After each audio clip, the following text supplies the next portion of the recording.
In-archive na ng Senado ang articles of impeachment laban kay Vice President Sara Duterte, kung saan mayorya o 19 na mga senador ang bumotong pabor dito. Hindi naman ikinagulat ni Senator Ronald Bato de la Rosa ang naging resulta ng botohan dahil aniya marami talaga sa kanyang kapwa-senador ang gustong sumunod sa naging unang ruling o desisyon ng Korte Suprema kaugnay ng impeachment ng pangalawang Pangulo. Almost sinunod mo sa dismissal.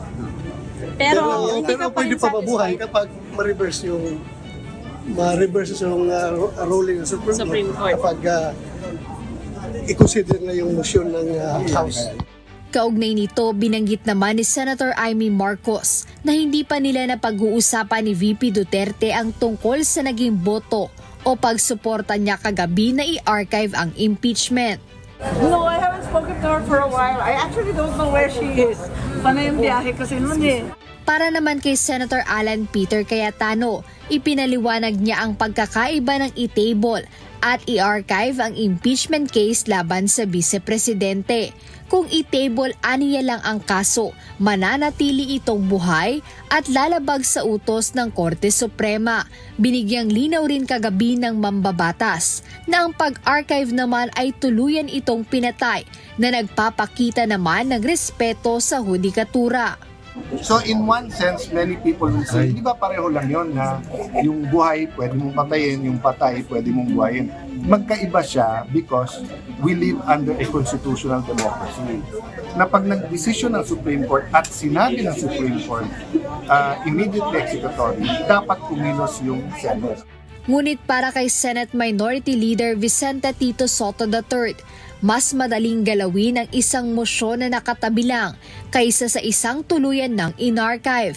Ito aniya ay magbibigay daan para sa mas madaling pagkilos kung sakaling magbago ang desisyon ng Korte Suprema.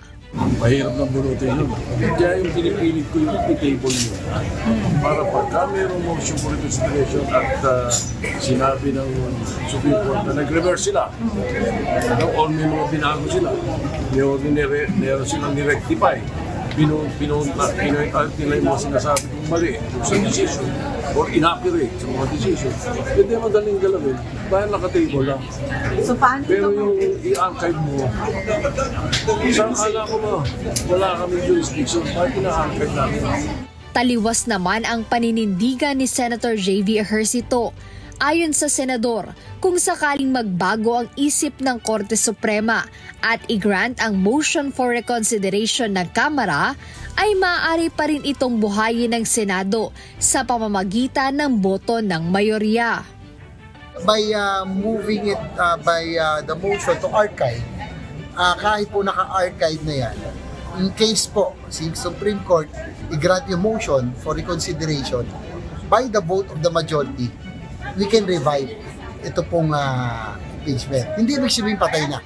Para naman kay Senate Majority Leader Joel Villanueva, ang naging desisyon ng mayorya sa Senado kaugnay ng impeachment case ni VP Duterte ay magbibigay daan sa Senado upang makapag-focus sa ibang mas kritikal na issue ng bansa.